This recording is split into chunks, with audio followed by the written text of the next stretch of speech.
Olá, tudo bem, meus amiguinhos e amiguinhas? Vamos começar mais uma aula de literatura e hoje nós vamos ver o romantismo. Gente, quando a gente fala romantismo, as pessoas pensam assim, romântico?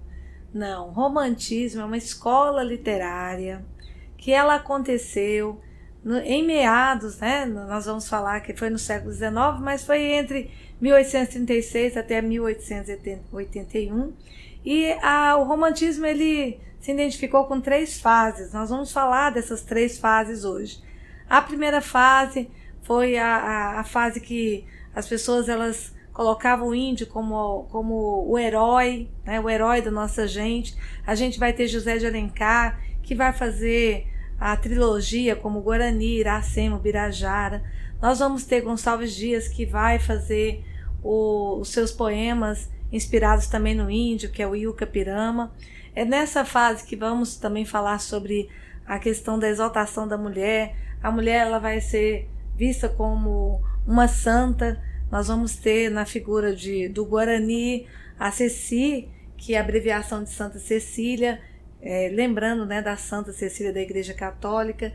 Nós vamos ter também na Iracema a Virgem dos Lábios de Mel, porque a mulher vai ser vista também como pura, como santa. E é a primeira fase que nós vamos estar vendo. A segunda fase vai ser a fase dark, a fase do pessimismo, a fase da tristeza, é também chamada do mal do século. É a fase que os poetas morrem com 18, 19 anos, de tuberculose, e também eles entram em depressão, fazem muitas poesias exaltando a morte, eles idolatram a morte. E depois a gente tem uma fase que é uma fase mais voltada um pouco de cunho social, que é a fase também chamada de condoreirismo, que é a fase da liberdade, e nós vamos ter a figura de Castro Alves como poeta dos escravos. Então vamos fazer essa viagem juntos comigo? Vamos lá então? Né? Então vamos aprender um pouquinho do romantismo. Lembrando que não é romântico, tá, amores? Não há nada de romântico, de amor, e sim é uma fase, é uma escola literária em que vão ter jovens e que vão ter escritas, falando um pouquinho dessa questão dessa prosa aí. Então, o romantismo, ele vai começar lá na Europa, basicamente o berço do romantismo, ele foi mais na Itália, na Alemanha, Inglaterra, e também a França também ganhou essa força aí. Então, nesse período, né, nós vamos ter aqueles artistas franceses que eles também buscavam, né, pelo desejo da liberdade, buscar um pouco também sair um pouquinho do que era a Idade Média, do que era a Idade das Trevas. Eles vão buscar também esse ideário, essa questão desse desejo de também mudanças, tá? Então a primeira coisa que a gente vai perceber são as características dessa escola literária. Quando a gente fala românticas, é importante vocês saberem que não é bem a questão do que você pensa de namorado, de amor, e sim as características dessa escola aí. É muito bom vocês observarem isso. Então a gente vai ter o primeiro momento, ele vai surgir na burguesia.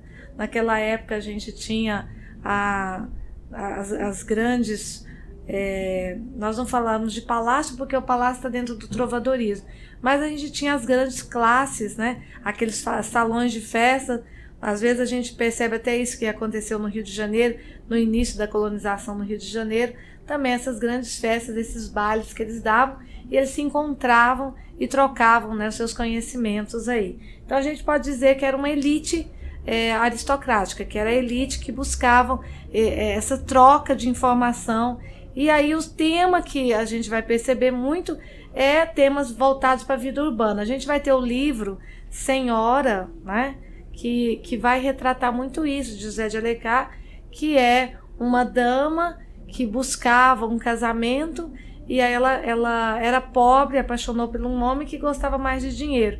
E nesse romance, depois ela consegue ganhar uma certa herança, e nessa herança o que ela vai perceber? Ela vai conseguir o amado dela, mas por dinheiro. Então a gente vê essa questão do dote, né, de você comprar essa questão do dote.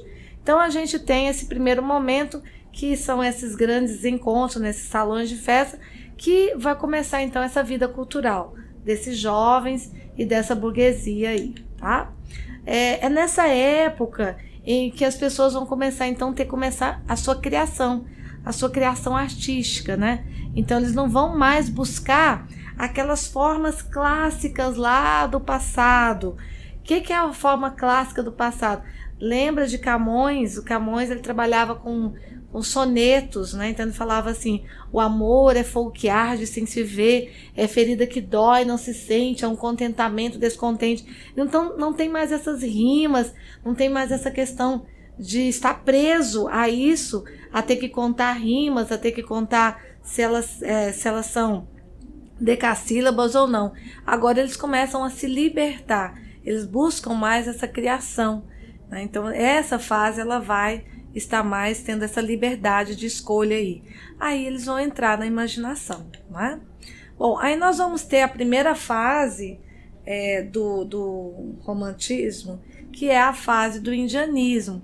Nós vamos ter a figura de Gonçalves Dias, e Gonçalves Dias ele fez vários poemas. E um desses poemas ele fala um pouco do saudosismo, que é uma das características do romantismo, que é essa questão do amor à pátria, né?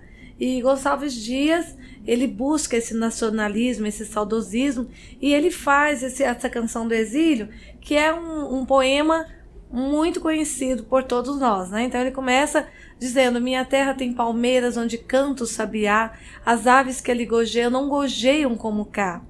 Então vocês observam que ele fala da minha terra, que ele coloca, né, por exemplo, o Brasil como sendo o melhor país de se viver.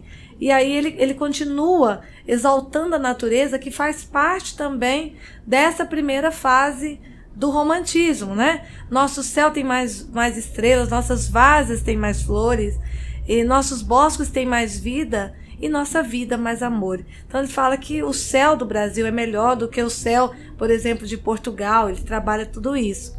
E o que é interessante é na última estrofe, em que o Gonçalves Dias, ele conclama, né? Ele fala assim: não permita, Deus, que eu morra sem que eu volte para lá, sem que desfrute os primores que não encontro por cá, sem que aviste as palmeiras onde canta o sabiá. Vocês estão percebendo que Gonçalves Dias ele tem esse saudosismo, esse amor à pátria. E, gente, assim, uma coisa interessante para vocês saberem é que o Gonçalves Dias ele contraiu tuberculose, ele foi se tratar na Europa e infelizmente ele morreu na viagem, né, voltando para o Brasil. Então parece que ele estava profetizando o próprio poema que ele está dizendo aí, não é? Então a gente percebe nesse poema o saudosismo, o amor à pátria, o amor à natureza, que faz parte dessa primeira fase do romantismo, tá? Outra coisa que é importante a gente perceber, como eu falei para vocês, é a valorização desses elementos da terra natal. Vocês perceberam quando ele fala: minha terra tem mais primores, o céu é mais estrelado. Então ele coloca essa valorização aí. Outra coisa que a gente percebe é o índio, na figura de José de Alencar. José de Alencar, ele cria o herói, que é o Guarani. Esse Guarani, no romance, ele vai apaixonar por Ceci, que é loira, que tem todas as figuras, os traços europeus. E o que acontece? Para que ele possa estar com a Ceci, o pai de Ceci o batiza, para que ele não possa ser pagão. Então a gente percebe que o índio de José de Alencar é um índio europeu, não é um índio brasileiro. É importante vocês perceberem isso, porque quando a gente for falar do modernismo, vocês perceberem a diferença de como o índio do modernismo é e como o índio do romantismo ele também é. Então aqui o Guarani, ele é um herói nacional, ele vai salvar Ceci do incêndio, ele vai salvar a família, né? Então faz parte então dessa primeira geração aí, tá? Bom, a outra coisa que a gente percebe é que das características do romantismo é o subjetivismo. Nós vamos perceber isso muito, muito interessante na segunda fase. Na segunda fase do romantismo, nós vamos perceber poetas como Casimiro de Abreu, Álvares de Azevedo. Esses poetas, eles amam, né, a questão, idolatram a morte, eles usam, né, dentro dessa poesia deles, essa vontade de amar aquela amada que é um amor platônico, porque ele não consegue alcançá-la. E às vezes essa amada está morta, e eles então amam a pele pálida dela, ele tenta beijar os lábios que são gélidos. Então é interessante essa busca, né, do que ele sente por dentro dele, que fala desse subjetivismo, que está dentro também da segunda fase do romantismo. Como eles têm esse amor doentio, essa questão do amor também de achar que ninguém os ama, porque eles têm aquele mal do século, que é a tuberculose, então eles têm uma poesia muito interior, e a busca do egocentrismo, que é a outra parte interessante dessa segunda fase, né? Porque ele faz essa poesia confessional. O que seria essa poesia confessional? Seria essa poesia em que ele põe de dentro dele os sentimentos, né? Aquela questão dos sentimentos que ele está passando para o outro, né? Então ele declara os sentimentos. Outra coisa que a gente também vai perceber, já passando um pouquinho da segunda fase, a gente tem um pouquinho da terceira fase do romantismo, que é uma poesia que vai buscar agora um pouco do cunho social. É como se o romantismo estivesse caminhando para outra escola literária, que é o realismo. Então eles vão tentar expressar ao que eles sentem, a realidade, por meio desses sentimentos, e fazem isso muito bem quando eles tentam conquistar esse amor, né, que eu falei para vocês, que é um amor platônico, é um amor que os levam até a morte, né? E isso é característica mesmo desses poetas dessa fase aí. Bom, já falei para vocês, né, da idealização da mulher. A mulher é vista como anjo, como musa, como deusa. É tão interessante que no livro O Guarani, e vocês podem até assistir o filme que tem no YouTube, O Guarani, você vai perceber que a Ceci, ela está num alto monte. E as pessoas, tanto o índio como os homens que são brancos da região que está lá, eles tentam alcançar a casa dela. A casa dela está lá no alto, eles tentam alcançá-la. Por quê? Porque ela é uma deusa, ela é um anjo que eles tentam então chegar até ela. Então isso é uma das características muito presentes no romantismo também, tá? Segunda fase, como eu falei para vocês, fase dark, fase triste, é a fase, né, do Casimiro de Abreu, Álvares de Azevedo, é a fase em que eles têm essa questão de tristeza, de desajuste, de falta de liberdade. Então eles vão tentar buscar, mostrar isto por meio da poesia. E a gente tem um poeta inglês, Lord George Byron, que ele vai trabalhar muito essa questão do sombrio, a questão do desajustado nessa segunda fase do romantismo, né? Então aqui a gente tem uma ilustração para vocês do Guarani, do qual eu falei para vocês, né? Então dessa primeira fase aí, que é a fase indianista. Aqui a segunda geração, a gente também ela é chamada de ultra-romantismo, também chamada de mal do século. Aí nessa imagem vocês estão vendo uma mulher morta, e aí nessa mulher morta você vai ver a pele pálida, e os poetas olhavam isso e se inspiravam e faziam a poesia, né? Então meio loucão, né, gente? É tão engraçado que tem uma história que é contada no meio literário, que eu nem sei se é verdade, que Casimiro de Abreu e Álvares de Azevedo, eles juntaram, foram num cemitério. Lá no cemitério eles pagaram uma prostituta para ficar dentro de um caixão, e nesse caixão eles começaram a fazer a poesia, e a mulher morreu do coração. Pensa, gente? Então a segunda fase é dark, né? E a terceira fase é a fase da liberdade. Nós temos aí a figura, né, muito interessante, que é a do Castro Alves. Vocês estão vendo essa imagem aí? É de um condor. Nessa imagem desse condor, o condor é uma ave que ela voa muito alto. Então essa terceira geração ela está caminhando para o realismo, é uma geração da liberdade, é uma geração que ela vai buscar, não é?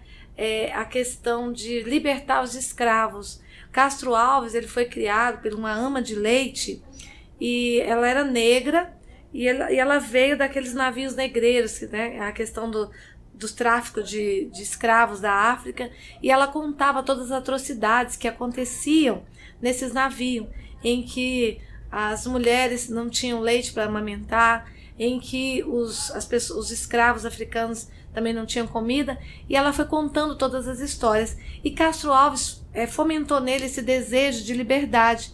Então ele foi considerado o poeta dos escravos, e a terceira geração ela vai trabalhar com isso, né? Então a gente tem aqui um poema de Castro Alves que retrata muito bem essa questão da angústia dele em relação aos negros passavam dentro desses navios, e ele busca essa liberdade. Então olha só como é que o poema ele começa, né? De onde vem? Onde vai? Das naus errantes. Quem sabe o rumo? Se é tão grande o espaço, nessa seara, os cordéis o pó levantam. Galopam, voam, mas não deixam traço. Agora ele vai, agora na próxima estrofe, ele faz a descrição dos negros dentro desses navios negreiros, né? Homens do mar, ó rudes marinheiros, tostados pelo sol dos 4 mundos, crianças que a procela acalenta no berço destes pelágios profundos. Então olha só que ele coloca então esses homens, e ele coloca também que nesse poema as mulheres, na última estrofe ele fala negras mulheres suspendendo as tetas, magras crianças cujas bocas pretas rega o sangue da mãe. Outras moças mais nuas e espantadas no turbilhão dos espectros arrastadas em ânsia e mágoas vãs.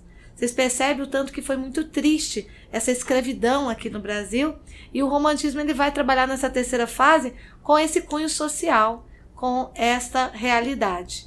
Então é muito importante a gente perceber o tanto que as 3 fases elas se diferem, né? Então cada uma ela busca um objetivo. Na primeira fase é uma fase mais do indianismo, da exaltação da mulher, né? Desse desejo de se libertar das amarras da Idade Média. Na segunda fase a gente já vai perceber que há um jovem que vai morrer com 18, com 19 anos, com problemas de tuberculose, que vão buscar a subjetividade, que vão buscar o egocentrismo. As poesias vão estar nesse ponto. E a terceira fase, essa fase de liberdade. Então eu espero que vocês tenham, né, gostado dessa fase do romantismo. Leiam, né? Vocês podem ler o Guarani, podem ler Senhora, Iracema. Vocês podem ler também os poemas de Castro Alves, Navio Negreiro, Vozes da África, que vocês vão perceber o tanto que é importante. Espero que vocês tenham gostado. Até a próxima aula. Até mais.